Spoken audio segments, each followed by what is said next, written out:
Hey-ho, Tudor-minded people. It's Philadelphia Carrie for Tudor Time Machine. The word I share with you this week is maddening. At night, when the Queen retires with only her ladies of the bedchamber for company, oh, how we maids of honour go a-madding. We make music, play cards and dice, and sing and laugh and quite lose our heads. One night, Sir William Knollys was so angry at our uproar that he came to berate us. Yet he himself was a-madding, drunk as a lord and only half-dressed. We laughed so much as he bellowed. Madding. Now, Tudor Files, what think you? If you're new here, I'm Gage. I'm Jessica. And we're here with Philadelphia Carrie for Tudor Word of the Week. Don't miss a word, and listen to the Tudor Time Machine Story Project. Jessica reads a chapter of Time's Riddle, and then my dear friends discuss the history behind the mystery. How diverting! So subscribe on YouTube and give me a like. Thank you so much for listening. We want to thank FeedSpot for naming our podcast one of the top 10 Tudor podcasts on the web. Number 2, to be exact. Tudor Files are an amazing bunch. Every one of you has the wit of Rosalind and the heart of Cordelia. Philadelphia, can you give us the spelling of madding, our word of the week? It is spelled M-A-D-D-I-N-G. Madding. And it's a 16th century word for going crazy and being frenzied. It's from the archaic use of mad, meaning not angry, but wacko, off your head, insane in the membrane. Madding was a common word in the Tudor period, but our source for this word is unusual. It's a pamphlet written in 1589, almost certainly by a woman. The pamphlet is entitled Jane Anger, Her Protection for Women, to defend them against the scandalous reports of late surfeiting lover and all other like Venerians that complain so to be overcloyed with women's kindness. They loved a long, long title in this time period. The pamphlet is a reaction to a lost work called His Surfeit of Love, and also to other literature of the time period that portrayed women as sexual objects, who were just constantly being pursued and intimidated by Venerians. Venerian, referring to Venus, goddess of sexual love. So in other words, men obsessed with sex. And when they get their surfeit, in this period meaning once they have satisfied their sexual desire, have no further use for women. So not admirable. Not admirable. These bedswervers paid naught for their vile antics. Quite a common type in the literature and plays of this period, as we have seen. So this author calls herself Jane Anger, a gentlewoman of London.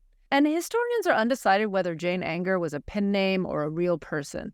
The last name might be an anglicizing of the French Anjou, or it might be a name the writer gave herself to express her emotional state. Angry. My dear Gage, she named herself Jane Anger. That is beyond question. In the future, there are many foolish ideas about things. There's been speculation that Jane Anger was a man writing on behalf of women, but I have to say, I think it was a woman. I agree. Blood, you lot deny the truth. I am amazed you discovered the sun. She was indeed a woman. Most people now accept that it was written by a woman. Then I may have some hope for the future, as you were able to reach that conclusion. And Philadelphia, can you give us the use of madding, our word of the week, from the pamphlet that Jane Anger wrote? She writes, "Fie on the falsehood of men, whose minds go oft a-madding, and whose tongues cannot so soon be wagging, but straight they fall a-railing. Was there ever any so abused, so slandered, so railed upon, or so wickedly handled, and undeservedly, as are we women? Will the gods permit it? The goddesses stay their punishing judgments, and we ourselves not pursue their undoings for such devilish practices?" So Jane Anger has been credited with being the first voice of female fury in the English language. I can name many a woman writer who penned their fury. The first, not the last, certainly. And some call her the first feminist writer in English. And I do think she has a feminist standpoint, even by modern standards. She does. And the pamphlet is quite long. And Jane Anger rails not only against the constant sexualizing of women, but also against the way male writers see women as muses, but not as creative beings in themselves. Mistress Anger bewails how gentlemen misunderstand ladies.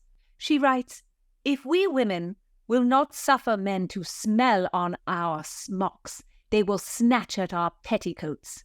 But if our honest natures cannot away with that uncivil kind of jesting, then we are coy.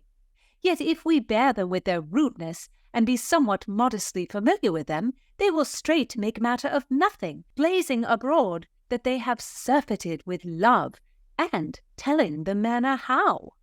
In the 16th century, a smell smock was what we might call a woman chaser today. Or maybe today we would call them a woman stalker. My daughters would call them a fuck boy. Oh my, your daughters are free speakers. Huzzah! Mistress Anger also writes about how relentless men are when they pursue a woman.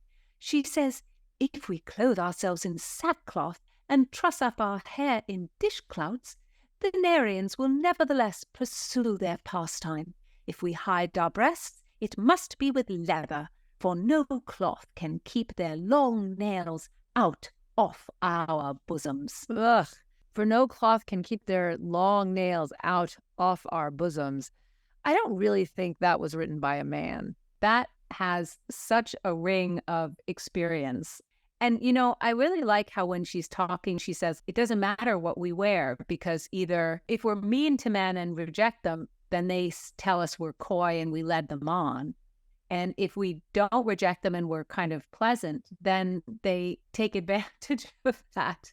The pamphlet was published in London by the printers Richard Jones and Thomas Orwin. And I wonder how it was received at the time. I wonder how the printers thought it was going to be received. I mean, did they feel that they were taking a chance printing it? Did they feel, oh, people are going to read this? It's very interesting. Then is now, my dear friends, we all relish shocking news. I remember that everyone had a copy. An angry woman writing about rakish men. Such a thing will find readers. I wonder if Queen Elizabeth read it. I don't know. That's an interesting question. What do you think she would have thought of it? I think she would have agreed with a lot of it.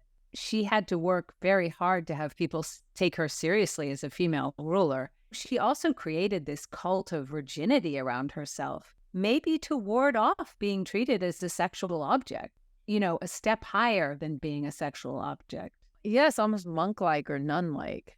You are foolish. She loved a courtly game of love. She was no monk or nun.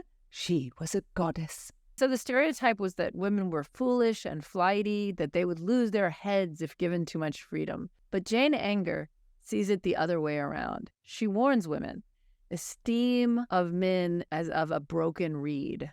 Mistrust them still, and then you well shall speed. So she's like, they're just like a broken reed, not something to be lauded. Is so. It is the dishonest man who makes women go a-madding. Give heed, Tudorphiles. Bring some 16th century source to your vocabulary with madding. Listen in next time. Don't miss a word. Subscribe on YouTube and give me a like.